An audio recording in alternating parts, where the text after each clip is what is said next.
आउज़ बिल्लाहि मिनश्शैतानिर्रजीम बिस्मिल्लाहिर्रहमानिर्रहीम। मेरी तमाम यूट्यूब देखने वाले को मेरा सलाम और अल्लाह ताला अपने हिफ्ज़ व अमान में रखे आपको।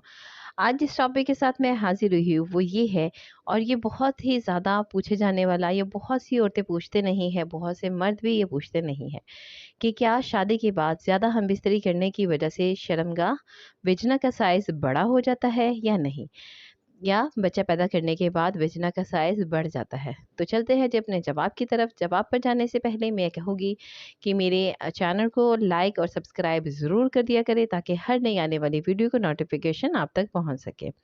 तो चलते हैं जी सवाल की तरफ। सवाल ये था कि क्या ज़्यादा हम बिस्तरी करने की वजह से शर्मगाह खुल जाती है, वजना का साइज़ बड़ा हो जाता है? तो इसका जवाब है जी नहीं। क्योंकि जो शर्मगाह है वो एक मसल्स है, कोई रबर बैंड नहीं है कि जिसको खोलेंगे वो खुलती ही चली जाएगी। ऐसा नहीं है, ये मसल से बनती है और मसल्स इतनी जल्दी आसानी से नहीं खुलते।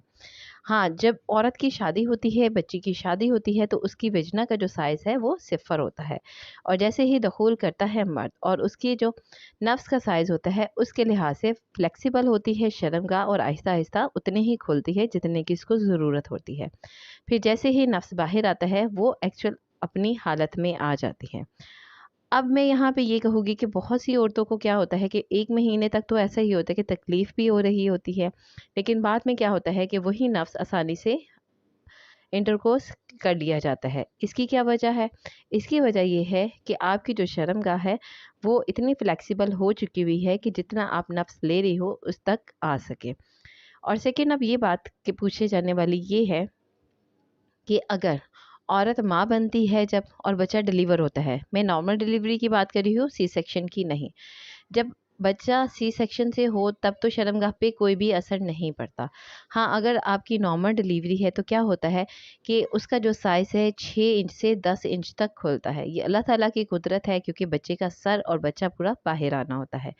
लेकिन क्या होता है कि जैसे ही बच्चा डिलीवर होता है वो वापस अपनी शक्ल में चली जाती है। इससे क्या होगा कि आपकी जो शर्मगाह का बाहर वाला वेजना का हिस्सा है वो थोड़ा बहुत खुल सकता है, लेकिन अंदर जो ट्यूब का साइज़ है वो अपनी एक्चुअल साइज़ में आ जाता है। इसको साइज़ में आते हुए तकरीबन 1.25 माह या 6 माह भी लग जाते हैं। और इस लिहाज से जब औरत डिलीवर बच्चा कर देती है तो जैसे ही उसकी वजना का साइज़ है वो अपनी हालत में आ जाता है।